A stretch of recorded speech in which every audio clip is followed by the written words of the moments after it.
What's up, everybody? I'm Logan Hansen, throwing it over to my buddy here. I'm Isaiah Butler, so let's take a look right at the leadoff. The Orioles called up the #1 prospect in baseball, catcher Adley Rutzman, who got off to a fast start, getting his first MLB hit in his third plate appearance with a triple. The Reds pummeled the Cubs in a 20-5 win, scoring their most runs in a game since 1999, despite ranking near the bottom of the league in most offensive categories.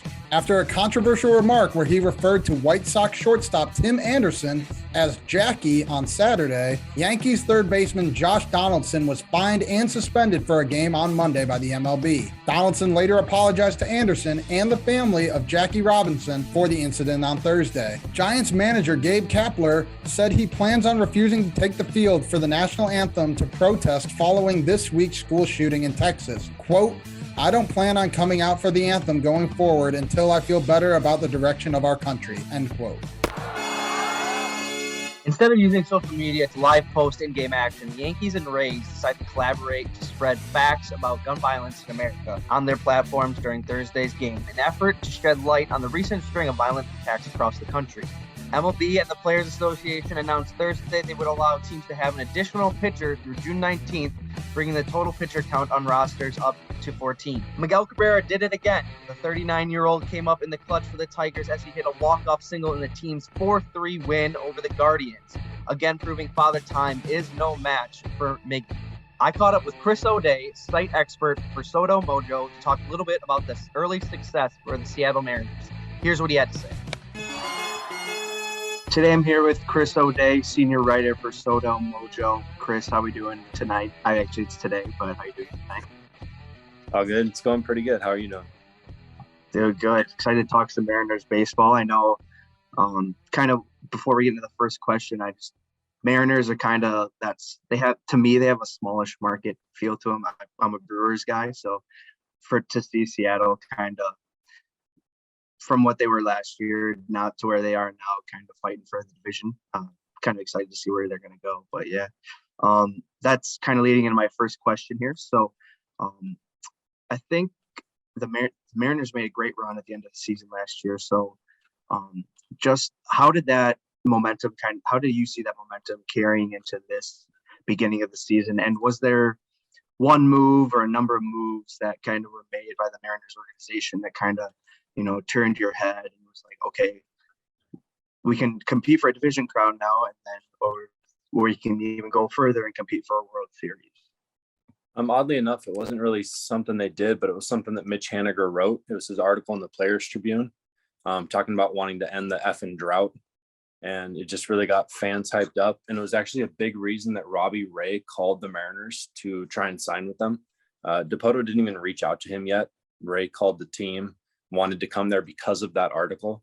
And it was just kind of one of those steps in with Frazier, Robbie Ray, and then the trade with Winker and Suarez that really improved the team. And I think that Haniger article had a lot to do with it. Gotcha.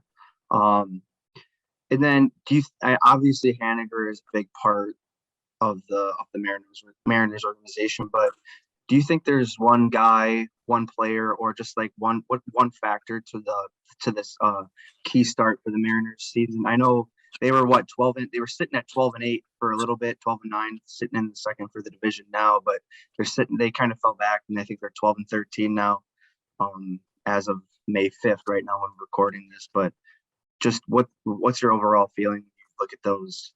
Like, who do you think the main factor was, or what do you think the main factor was to this start? I think it's actually JP Crawford. He just kind of brings like a confidence and swagger to the team, and it just really permeates everybody. It's a lot of guys with good attitudes, good vibes, like Suarez is always saying.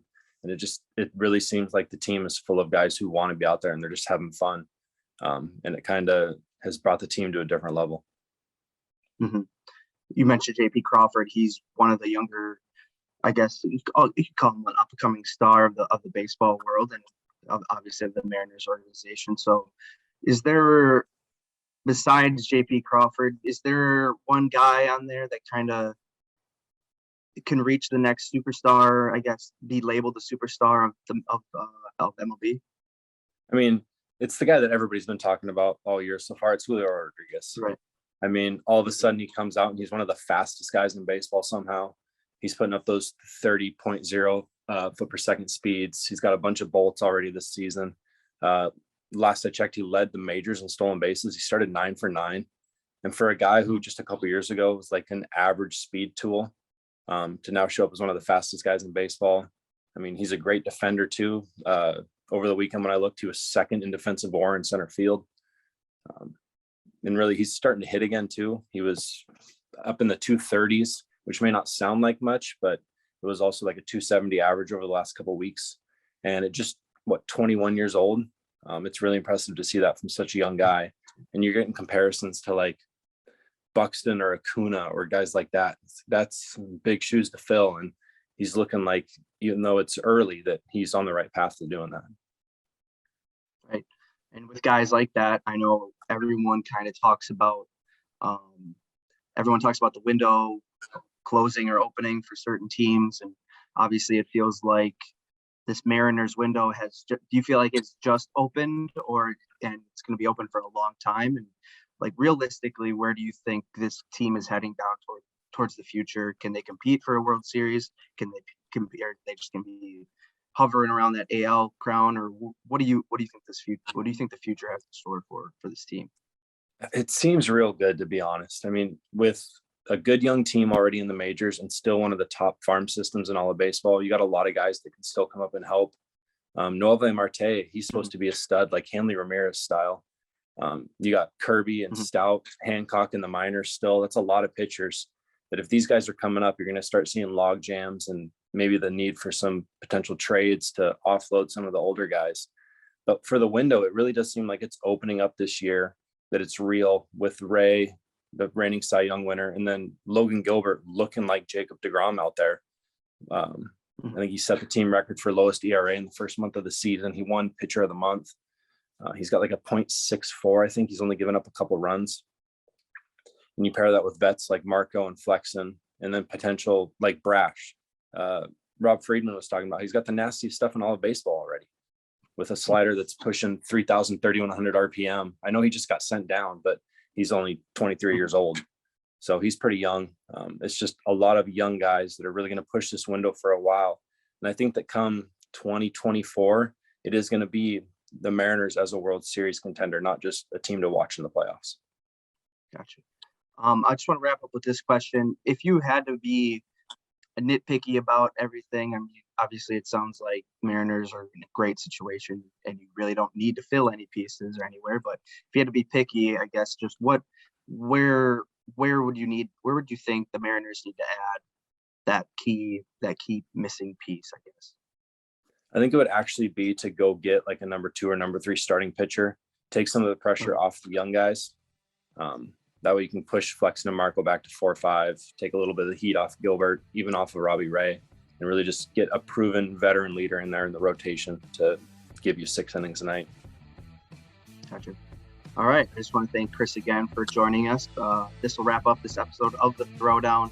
For BVM Sports, I'm Isaiah Butler. Catch you next time.